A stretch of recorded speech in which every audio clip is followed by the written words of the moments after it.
नमस्कार साथियों, मैं अमित कपूर।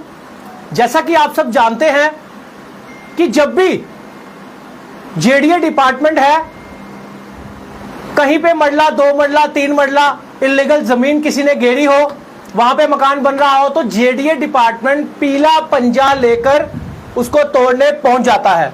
मैं सुनाना चाहता हूं कि जेडीए डिपार्टमेंट कितना ईमानदार है, रेवेन्यू डिपार्टमेंट कितना ईमानदार है, वो आज आपके सामने खुलासा होगा।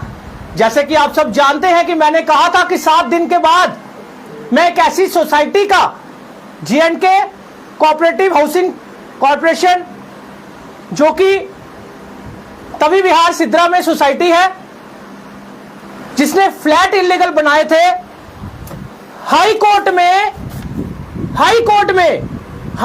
में जेडीए केस जीत जाती है।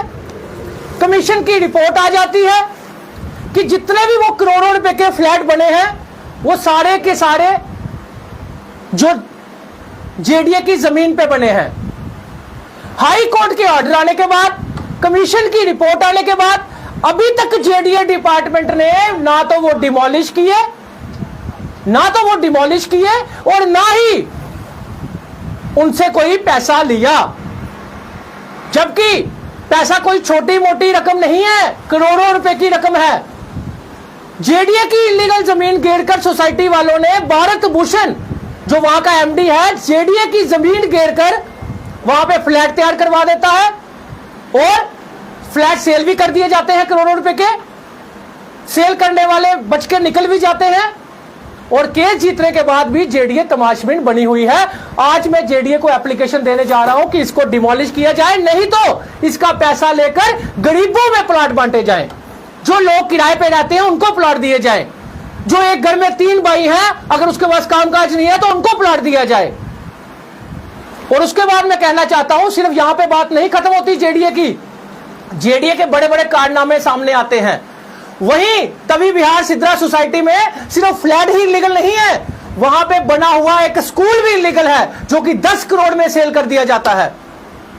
वहां पे बने हुए बहुत से प्लॉट्स, बड़ी बड़ी कोठियां, बड़े बड़े लोगों की कोठियां, वो भी इलीगल प्लॉट घेरकर, जेडीए की जमीन पे घेरकर सेल कर दिए जाते हैं। करोड़ों रुपए इकट्ठा कर लिया जाता है जेडीए की जमीन घेरकर, और जेडीए तमाशबीन बनी हुई है। वहीं पे मैं आपको बता दूं कि वहां के एक प्लॉट वाले ने इलीगल डिमार्केशन करवाई अपने फेवर में, खुद ही कंप्लेन करवाकर अपने बंदे से, और खुद ही तहसीलदार के साथ सेटिंग करके वहां की डिमार्केशन अपने हक में करवाई।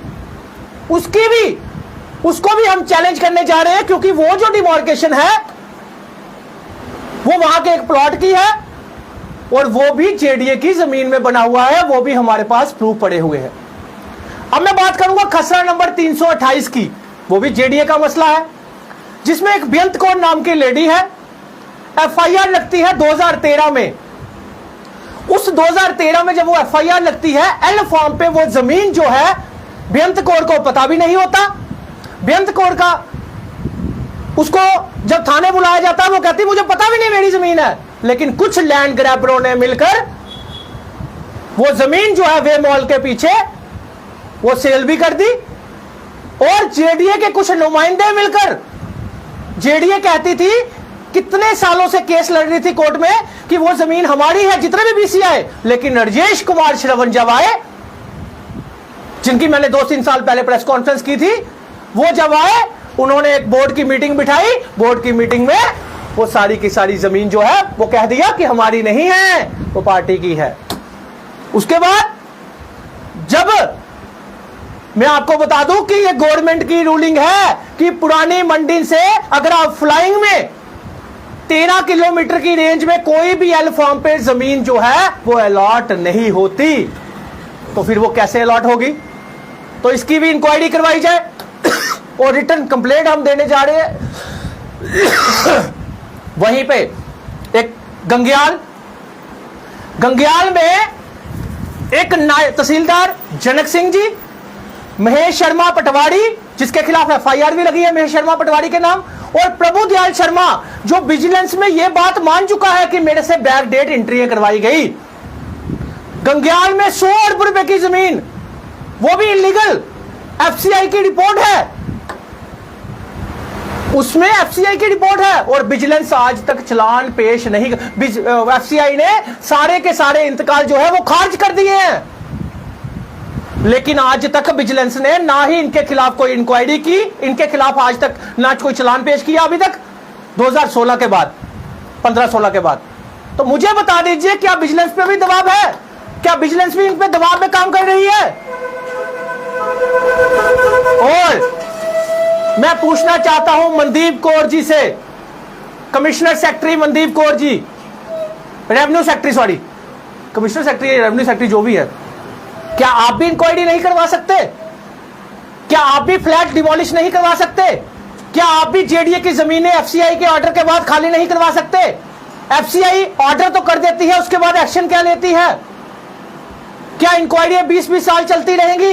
जब ऑर्डर हो गया डिमोलिश का, जब ऑर्डर हो गया इंतकाल क्रैश का, फिर उसके बाद एक्शन क्यों नहीं होता? फिर क्यों जमीनें खाली नहीं करवाई जाती? क्यों गरीबों में पीला पंजा चलाया जाता है? क्यों लेडी सिंगम बनके लोगों के बर्तन 1 फुट अपने दुकान के बाहर जमीन कवर कर ली तो उसको अंदर कर दिया जाता है? जिन्होंने 100-100 कनाले जमीनें, जिन्होंने 100-100 कनाले जमीनें गवर्नमेंट लैंड घेरी हुई है, उनको क्यों नहीं खाली करवाया जाता? एक्स कॉर्पोरेटर गुंग्याल वाली जो जमीन है, 100 अरब रुपए का पैसा जो है उसमें जेडीए वापस ले सकती है, वो क्यों?